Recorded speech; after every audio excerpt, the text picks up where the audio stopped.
हे friends, आप सभी का स्वागत करते हैं चैनल पर एक बार फिर से। उत्तर प्रदेश स्टेट मेडिकल फैकल्टी की तरफ से फ्रेंड्स आप सभी लोगों के लिए मेरिट बेस्ड सिलेक्शन 2024-25 के लिए आपके एडमिशन फॉर्म रिलीज़ हो गए थे। बहुत पहले ही रिलीज़ कर दिए गए थे। आपकी 30 लास्ट डेट रही है एप्लीकेशन फॉर्म फिलअप करने के लिए। सो आई होप सभी लोगों ने फॉर्म फिलअप कर दिया होगा।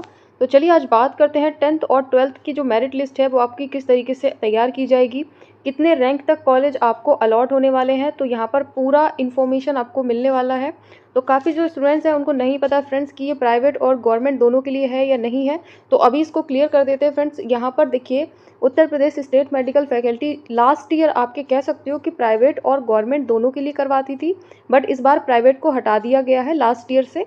ठीक है, उससे जो कह सकते हो कि लास्ट ईयर से लास्ट ईयर वाले जो स्टूडेंट रहे हैं वो प्राइवेट में एडमिशन लिए हैं। ठीक है, उसके बाद जो लास्ट ईयर वाले थे ओनली गवर्नमेंट से स्टार्टिंग रही है।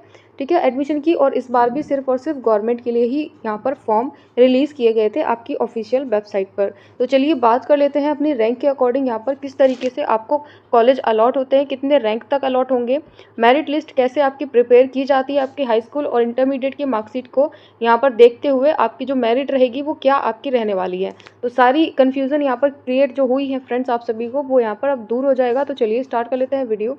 तब तक आप अगर नए हो तो चैनल को जल्दी से सब्सक्राइब कर लो, बेल आइकन प्रेस करके। टेलीग्राम इंस्टाग्राम चाहते हो तो डिस्क्रिप्शन में लिंक है, ज्वाइन कर सकते हो। चलिए स्टार्ट कर लेते हैं अपने ऑफिशियल वेबसाइट से। तो सबसे पहले तो चलिए ऑफिशियल वेबसाइट पर चलते हैं फ्रेंड्स। वहाँ पर थोड़ा सा आपको कुछ चीज़ों की इन्फॉर्मेशन देनी है, जैसे कि देखिए यहाँ पर जो एप्लीकेशन फॉर्म लास्ट थे आपके 30 को थे। ठीक है, आप सभी लोगों ने देखा। देन उसके बाद ये प्रोस्पेक्टस है फ्रेंड्स, अगर इसको डाउनलोड नहीं किया तो कर लीजिएगा इसको डाउनलोड, किसी भी ड्राइव से इसको ओपन कर लें।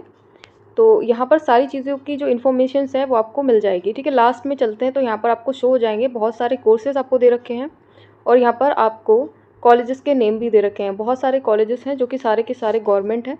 ठीक है, तो गवर्नमेंट कॉलेजेस के लिए ही यहाँ पर फॉर्म रिलीज़ किए गए हैं। कुछ ऐसे कोर्सेज हैं फ्रेंड्स जो आपको करने चाहिए, और कुछ ऐसे कोर्सेज हैं जिनको करने का कोई फ़ायदा नहीं है। तो इनके लिए मैंने सेपरेट वीडियो चैनल पर ऑलरेडी प्रोवाइड कर दिया है, तो आप जाकर देख सकते हो। तो कोई भी ऐसा वैसा कोर्स चूज़ करने की कोशिश ना करें, क्योंकि देखिए एप्लीकेशन फॉर्म आपके भरते टाइम पर, ठीक है, आपसे यहाँ पर जब काउंसलिंग होगी तो सिक्योरिटी फ़ीस भी ली जाती है। ठीक है, 5000 का। देन उसके बाद में आपको रजिस्ट्रेशन का यहाँ पर पेमेंट जो भी लगा हो आपकी कैटेगरी के अकॉर्डिंग, देन यहाँ पर आपका काउंसलिंग फ़ीस भी लगेगा। तो कुछ ऐसे स्टूडेंट्स हैं देखिए, अभी लास्ट ईयर के कुछ या अभी सभी लोग ऐसे हैं जो यहाँ पर 5000 रुपये का जो पेमेंट उन्होंने किया था सिक्योरिटी फ़ी का, वो अभी वापस नहीं आया। ठीक है, तो ये मैं हर वीडियो में आपको इसलिए बताती हूँ फ्रेंड्स, ताकि आपको ये ना लगे कि मैंने आपको कोई भी चीज़ को नहीं बताया है या कोई भी चीज़ आपको नहीं पता थी, तो आप यहाँ पर काउंसलिंग कराएं या नहीं कराएं इन कोर्सेज़ के लिए। तो कोशिश करें फ्रेंड्स बेस्ट कोर्स ही यहाँ पर चूज़ करने की कोशिश कीजिए। कोई भी ऐसा वैसा कोर्स नहीं चूज़ करना। अब मान लीजिए यहाँ पर आप कोई भी कोर्स चूज़ कर रहे हो, जैसे ट्रॉमा केयर असिस्टेंट है, ठीक है, ये इमरजेंसी वाला कोर्स है।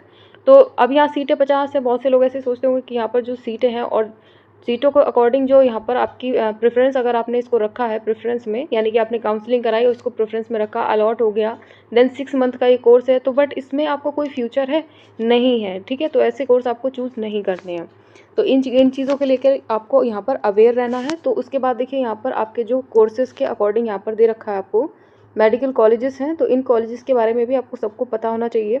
अब देखिए कुछ ऐसे कॉलेज हैं फ्रेंड्स यहाँ पर जो न्यू कॉलेज हैं, ठीक है, और कुछ ऐसे हैं जो यहाँ पर ओल्ड कॉलेजेस हैं। अब देखिए न्यू में क्या रहता है, कट ऑफ लो रहता है। ठीक है, तो न्यू कॉलेजेस में आपका जो कट ऑफ जाता है वो बहुत कम जाएगा, और ओल्ड कॉलेज की बात करें तो यहाँ पर कट ऑफ बहुत ज़्यादा हाई चला जाता है। ठीक है, बट यहाँ पर रैंक बहुत ज़्यादा मायने रखती है। ठीक है, तो रैंक के बारे में भी थोड़ा सा आपको इन्फॉर्म करेंगे। अब देखिए प्रेफरेंस की बात करें, थोड़ा सा उसको समझिए। अगर न्यू कॉलेज के लिए आप प्रेफरेंस अपनी रख रहे हो तो आपके जो मार्क्स हैं फ्रेंड्स, ठीक है, वो कैटेगरी रैंक के अकॉर्डिंग अगर चलिए समझ लेते हैं। अब मान लीजिए यहाँ पर रैंक आपकी चली गई है 2.5K से प्लस। ठीक है, तो आप क्या करोगे, न्यू कॉलेजेस को चूज़ करोगे। देन उसके बाद अगर ओल्ड कॉलेजेस की बात करें तो आप कैसे रैंक वाले होंगे, ठीक है, जो यहाँ पर 500 से लेकर के आप यहाँ पर 15K, ठीक है, यानी कि 1.5K, यानी कि 1500 तक की जो रैंक रहेगी फ्रेंड्स, वो यहाँ पर ओल्ड कॉलेजेस चूज़ कर सकते हैं। और यहीं पर इससे जो प्लस वाले रहेंगे वो यहाँ पर न्यू कॉलेजेस चूज़ करेंगे, या फिर मीडियम कट ऑफ चूज़ करेंगे। ठीक है, जो बचे हुए स्टूडेंट्स हैं, तो यहाँ पर जो रैंक के अकॉर्डिंग डिस्ट्रीब्यूशंस होता है वो यहाँ बहुत ज़्यादा मायने रखता है। अब कॉलेजेस की भी बात कर लेते हैं, और यहाँ पर कोर्सेज़ पर भी डिपेंड करता है कि आपको मान लीजिए ओटी टेक्नीशियन चाहिए या फिर लैब टेक्नीशियन चाहिए। तो लैब टेक्नीशियन के लिए कम से कम आपका जो एवरेज परसेंटेज होना चाहिए, ठीक है, वो 85 प्लस का होना चाहिए। ठीक है, आपके हाई स्कूल और आपका 12th का जो मार्क्स है वो यहाँ पर 85 प्लस होना चाहिए, अगर एक एवरेज की बात कर रहे हैं तब। अगर ओटी की बात करें तो यहाँ पर आपको 70 प्लस होना चाहिए, तब जा करके आपकी जो रैंक है वो यहाँ पर सही आ पाएगी। थोड़ा सा इसको समझते हैं। 2023 एंड 2024, ठीक है, इसके अकॉर्डिंग आपको सारी चीज़ें क्लियर हो जाएंगी। अब यहाँ पर मान लेते हैं फ्रेंड्स, आपके जो स्टूडेंट्स हैं वो टोटल यहाँ पर 2000 बच्चे पार्टिसिपेट कर रहे थे अपने एप्लीकेशन फॉर्म के लिए, और यहीं पर आपके 3000 जो बच्चे हैं वो एप्लीकेशन फॉर्म के लिए अप्लाई किए हैं, ठीक है। तो आपकी जो रैंक रहेगी वो जनरल, ओबीसी, एससी, एसटी और आपके ईडब्ल्यूएस वाले स्टूडेंट्स यहाँ पर कैटेगरी वाइज ओपन रैंक दी जाएगी और उसकी कैटेगरी रैंक डिसाइड की जाएगी। अब मानते हैं यहाँ पर एक स्टूडेंट्स का कह सकते हो कि 80% मार्क्स है, बट उसकी जो रैंक गई है वो यहाँ पर चली गई है, ठीक है, आपकी मान लीजिए 900, ओपन रैंक है 900, और यहीं पर अगर 80% की बात करें तो जो रैंक आपकी रहेगी यहाँ पर ओपन, ठीक है, तो वो इससे भी ज़्यादा हो सकती है, यानी कि आपकी 1K हो सकती है या फिर आपकी 1200 रैंक हो सकती है, इस तरीके की रैंक आएगी। तो रैंक का मतलब होता है फ्रेंड्स कि हर बार का जो रैंक है वो अलग होता है, क्योंकि जितने बच्चे पार्टिसिपेट करेंगे उसी हिसाब से आपकी रैंक भी डिसाइड होती है, ठीक है।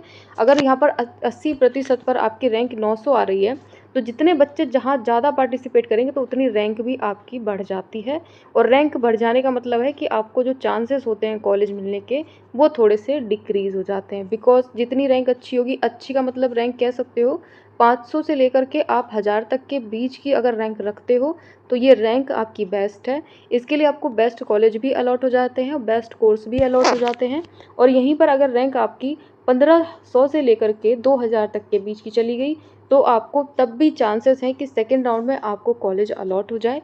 गवर्नमेंट कॉलेज है आपके, सभी गवर्नमेंट है, तो उसमें प्राइवेट का तो कोई चांस ही नहीं है। तो कोई कॉलेज अलॉट होने का मतलब है जैसे न्यू कॉलेजेस हैं। अब देखिए न्यू कॉलेजेस और यहाँ पर ओल्ड कॉलेजेस में थोड़ा सा डिफरेंस हम समझते हैं।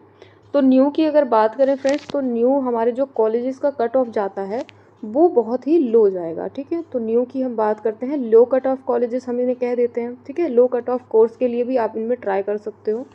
और यहाँ देखिए ओल्ड कॉलेज की बात करें तो कट ऑफ ज़्यादा जाता है, यानी कि हाई चला जाता है। हाई कट ऑफ का मतलब है कि 500 से लेकर के आप 1000 तक की रैंक तक अगर आप रखते हैं तो आप high cut off college choose कर लीजिए, यानी कि ओल्ड कॉलेज चूज़ कर लीजिए। और यहीं लो कट ऑफ की बात कर रहे हैं तो यहाँ पर आपको कह सकते हो 1000 से लेकर के 2000 या फिर 2500 तक की जो रैंक वाले स्टूडेंट हैं वो न्यू कॉलेजेस में अगर ट्राई करते हैं तो उनको ईजिली अवेलेबल हो जाता है। देखिए फ्रेंड्स, बात कर लेते हैं कोर्सेज़ के बारे में। तो कौन कौन से कोर्स हैं आपको जो रैंक के अकॉर्डिंग अलॉट होते हैं। वही अगर 500 से लेकर के, ठीक है, तो 500 से लेकर के अगर आप यहाँ पर 1000 तक की रैंक रखते हैं तो आपको कैसे कोर्स चूज़ करने चाहिए, जैसे कि आपका लैब टेक्नीशियन, ठीक है, OT technician, then optometry, pharmacy, physiotherapy, इस तरीके के कॉलेजेस आपको कोर्स आपको चूज़ करने चाहिए, ठीक है। तो सीटी स्कैन की बात करें तो ये आपको 1200 रैंक तक से लेकर के 1500 रैंक तक के आसपास अगर आप हो तो भी आपको अलॉट हो जाएगा, ठीक है। तो इस तरीके से आप यहाँ पर चूज़ कर सकते हो। फीस यहाँ पर देखिए 24,000 रुपये दे रखी है, बट 19K ऑलरेडी आपको बता चुकी हूँ, ऐड कर दी गई है। तो यहाँ पर टोटल फ़ी 43K है, ध्यान रखिएगा, इसके लिए कन्फ्यूज़न क्रिएट नहीं करना है। और तो रैंक के अकॉर्डिंग फ्रेंड्स अपने कोर्सेज़ को चूज़ करने की कोशिश करें, और ऐसे कोर्स चूज़ ना करें जिसमें आपको आगे चल के पछताना पड़े। तो सभी चीज़ों को क्लियर करने के बाद में फ्रेंड्स अपने अच्छे कॉलेजेस को चूज़ कर लीजिए। सभी गवर्नमेंट है और सभी अच्छे कॉलेजेस हैं, जहाँ पर आपको मन है वो कॉलेज आप यहाँ पर प्रेफरेंस में रख सकते हो। जितने कॉलेज आपको भरने हैं आप भर सकते हो, ठीक है। तो चलिए अभी के लिए इतना ही रखते हैं, और जैसे ही स्कोर कार्ड आएगा आपको सारी इन्फॉर्मेशन प्रोवाइड कर देंगे। जैसे ही काउंसलिंग स्टार्ट होगी तो आपको इन्फॉर्मेशन ज़रूर देंगे। फिलहाल में फ्रेंड्स आपके फॉर्म अभी रिसेंटली स्टॉप हुए हैं फिलअप होने, तो अभी काउंसलिंग थोड़ा सा लेट हो सकता है, स्कोर कार्ड आने में टाइम लगेगा, ठीक है। जैसे ही स्कोर कार्ड आएगा आपका वैसे ही आपको इन्फॉर्म कर देंगे। तो चलिए अभी सब्सक्राइब कर लीजिए बेल आइकन प्रेस करके। टेलीग्राम इंस्टाग्राम चाहते हो तो जल्दी से ज्वाइन कर लेना। So thanks for watching dear friends.